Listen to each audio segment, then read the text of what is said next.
Number one. Y'all know what time it is. What are we Phone doing? calls. Phone calls is your number one. There is never a good time to talk on the phone. I hate the phone. I would get rid of it if I could. I agree with that. On my birthday, I don't want to talk on the phone. On the day of somebody's death, I don't want to talk on the phone. Correct. If it's about a meeting, I don't want to talk on the phone. I would drive to somebody else's office to talk to them about something if it was necessary, if we couldn't handle it on an email, because I do not want to talk to you on the phone. Bro, I feel this. I feel this on an emotional level. I won't call people back for weeks. I have stress and anxiety over phone calls. Yep. I think we all agree on this one. Very much so. And you started off not liking it. What are you talking about? You said phone calls. I mean, number one, it seemed a stretch, but I do understand. There is nothing worse in my day than having, it doesn't matter what I'm doing, napping, working, out with people, not out with people, looking for somebody to hang out with, and the phone rings. When the phone rings, I freaking want to chuck it. Why was your first option on that list napping? As if that's what you do on the normal day. Napping? I do nap a lot during this season. I lay on the floor in my office. Okay. Fair. So what you're telling me is you don't want me to get an anonymous phone number and just start calling you every day? No, I'm telling you, if you do that, I know where you live, and I will hurt you. Yeah. No, I do understand. I love a text message. I love an email. Mm-hmm. Yep. I would even go so far as to say I would rather you FaceTimed me than phone called me. Yes. I would rather see your face than you call me. I will let a phone call ring all the way through and hope that they leave a voicemail so that I can read the transcription and like get back to them like with a text or email or whatever. Yeah, like when it's convenient. I do not like to talk on the phone. I tell people I'm in the bathroom. Can't talk on the phone. I'm in the bathroom. I'll text you. That's why you never answer my phone calls. You're always in the bathroom. You don't I just thought you had to go to the bathroom a lot. Because you understand. No, I FaceTime. I text you or I FaceTime you. Or you FaceTime. And to be honest, that is good because we can joke around and look at each other and get the impression, blah, blah, blah, blah. Yeah. But like, anytime my phone rings, I literally have either a panic attack or I go into a fit of rage. Yep. When I answer the phone, if you've called me, I've probably said some words before I got on there. Yeah.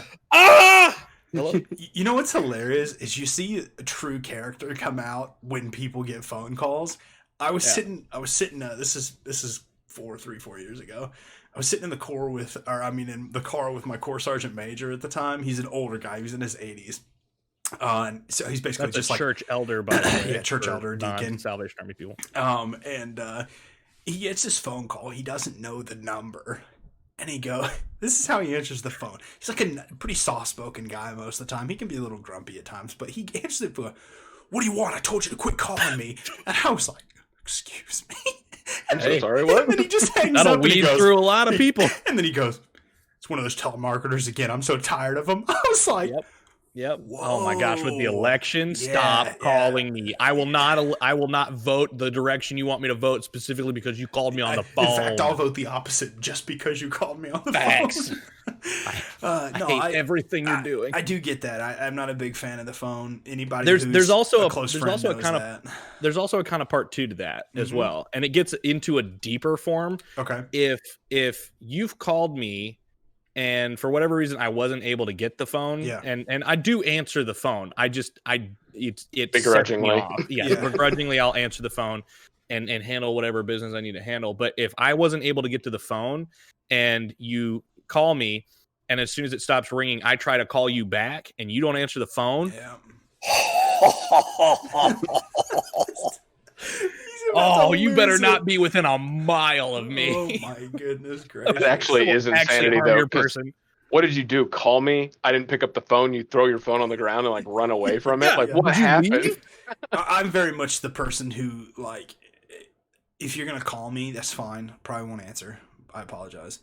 But if you don't leave a voicemail, you will quite literally never get a phone call. Never. I have to have a voicemail or I'm not calling you back. There are 1 or 2 people in the world, maybe 3 people in the world who will get a call back if you don't leave a voicemail. That's my wife and my parents. Like, even if you're someone like my brother who I love, you call me and don't leave me a voicemail, you'll find me later. Like, I don't know what to I'll tell see you. in a week or so. Mm-hmm. Yep. Yeah. I can't help you. I don't know what to say. They created voicemail for a reason. Let's make sure we use it, friends. All right. That's a PSA for the world right there. Okay. Number one for me. This is where it all kind of ties in. Okay. Number one for me. And it's been a tough couple years for me. Irrational people or irrational thinking. Okay. I am a person who, for the most part, is very rational. I have emotions, and I show them quite regularly. But if your rational mind is overridden by emotions, you lose me really quickly, and I get irritated really quickly.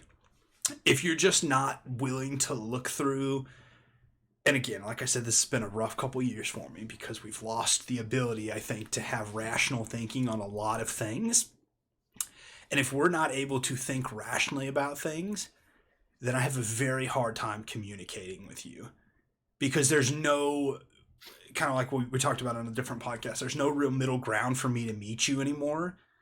Because rationality is kind of where we can all meet. We can disagree on a lot of things, but if we can at least come to the conclusion that we're thinking rationally and we're not just like emotionally like making decisions or basing our opinions on things, then we'll probably be pretty much okay. It just irritates me because, again, I think in part of ways it goes back to like the hangry thing. It's like we're rationalizing or justifying something that we could change or could be different.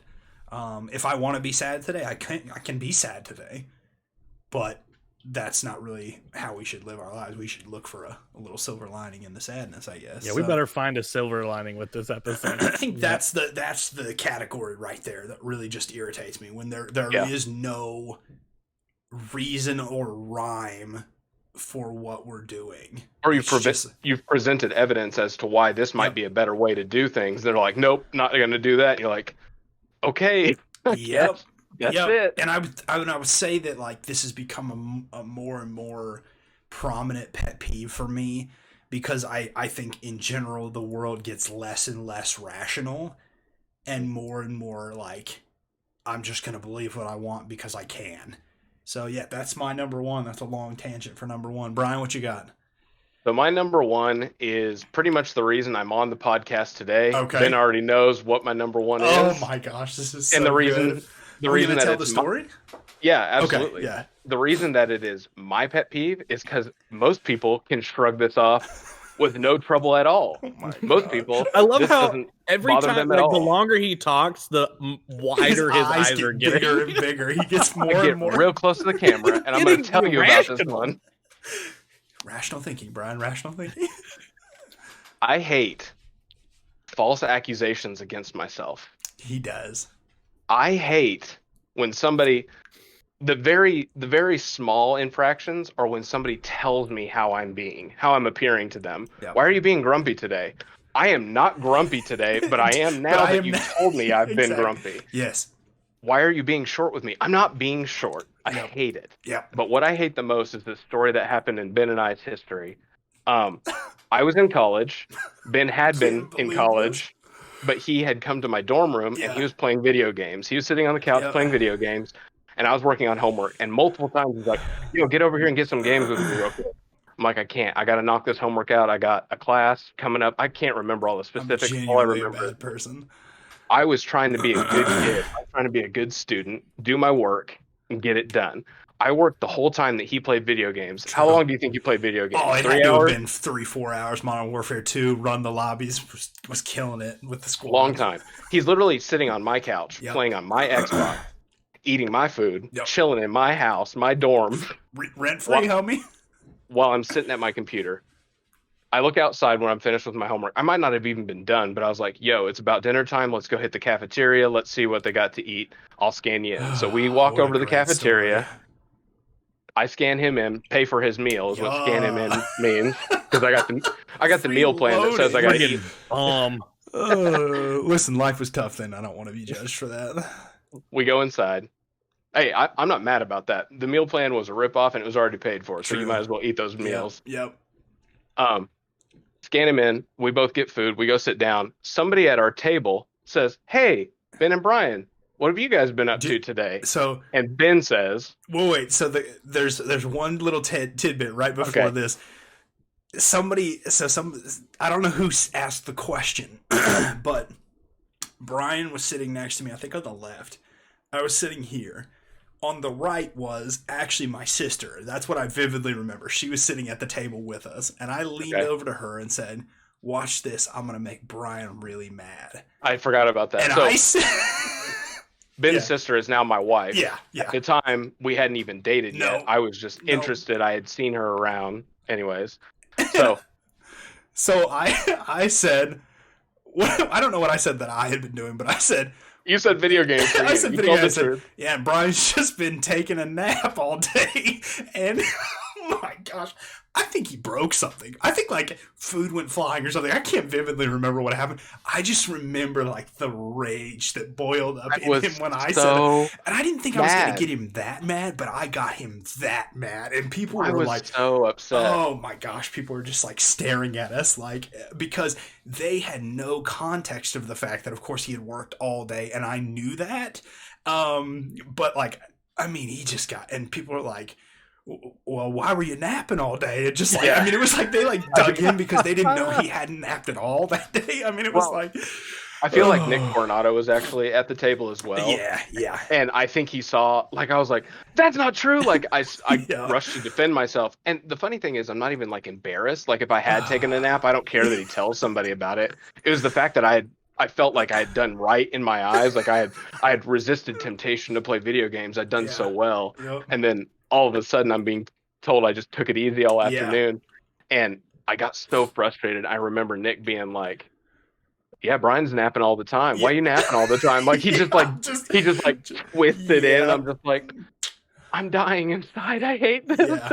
Yeah. I'm with you on that. I genuinely hate when people like tell me, "Oh, you've said this or you've done this," or the only other incident I can vividly remember where I've seen Brian, because Brian's pretty relaxed, he's pretty chill dude, but the only other time I can remember where he visibly was angry and frustrated was at a like Thanksgiving meal or a Christmas meal or something one year, and we got into an argument. And the context of this is my dad is the most stubborn, hard-headed person I've ever met. You could literally tell him you'd give him $100 and told him you gave him $100, and he would argue with you that you had given him less or more. He's just that stubborn. And I remember we got into some kind of debate about something, and Brian said something, don't even remember the context of the words, and my dad then tried to claim Brian had said something else, and everybody at the table was like, "No, Dad, he definitely said the opposite of what you're saying." And my dad doubled down, and I saw Brian get visibly angry. And just, like what I remember from that dinner is it just exploded really quickly, and everybody just kind of went their separate ways. But I'm with you. It's so frustrating when you're like, "Yeah, a pear's green," and they're like, "I can't believe you said a pear's blue," and then they like double down on it, and you're like, "What are you talking about?" Like, I did not say it. That's why we record everything so that they can blackmail me later and be like, "You literally did say that." Or we can do the same to each other because it's definitely it gets my blood pressure boiling a little bit. So what I got out of that was, Brian, that Ben Godwin is technically both our number one pet peeve. He is part of my number one. He is literally he actually helped me discover that day what got under my skin so badly, because I never really like that happens a lot. That had happened a lot in my life, misaccusations or somebody telling me that I was mad or grumpy when I didn't actually feel that way. I didn't know why it got me so upset. But then I just remember that story is like a constant. I think the reason it stuck around is because, in the future, from then on, Ben, whenever he'd get under my skin, he'd just see me out on the street and he'd be like, "You been taking a nap today?" Like he'd like keep it alive like for the rest of his life. And so whenever he wants to take a dig at me, he's like, "Oh, you've probably been napping all day, huh?" Just like throwing it back in my face. What I feel like I heard you say is that I helped you make yourself a better person because I helped you understand what irritated why it bothers me. I was just kind of on the process to help you heal from those wounds. I honestly do. Is what I do think that you helped me discover it though, because I wouldn't know what the problem was. Absolutely, I did without you. I'm sorry. I apologize for that. Here we have it 10 years later. That's the only time I will ever apologize for that, because it's still arguably one of my favorite stories of Brian and I's time together. I agree. It's one of the best stories that we have, I think. That was incredible. It's definitely one of my favorite stories of both of you. All right, so that's our top fives. I think we covered a lot of people's top fives, I would say. I think a lot of It's crazy that we didn't have any overlap in those. Yeah, I'm surprised by that. 15 items, none of us were like, oh, that's my number one or that's my number two or whatever. When you think of Justin's list, Justin's are like 4 extremely personal things that irritate him, and then one that was like... What's the whole point of a pet peeve, Benjamin? No, I just...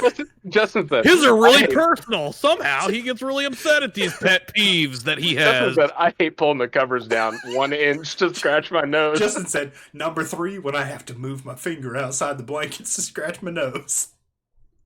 But no, yeah, I think we did. I think we covered a pretty good list there, and I would be very interested to hear what the listeners' top 5 are. I'm very specifically interested to hear what my sister's are, because she's listened to the podcast in the full last couple times, and I'm sure that Brian is on that list at some. I'm in there. Like number 1. I'm number 1, 2, 3. You know, number 4 is chewing with your mouth open. Yeah, so make sure you put in the comment section what your top 5 pet peeves are, or just top 5 pet peeves, no order. You don't have to put them in any order, but we'd be interested. You also, exclusively for this episode, you can call Justin directly on the phone and talk to him and tell him what your top 5 are. Don't get ignored. If you don't get a hold of him, don't leave a voicemail. Just keep calling him back. Call it back. So thank you for listening, Brian. Thank you for joining us once again Thanks for having for me, another guys. podcast. We might have you more time.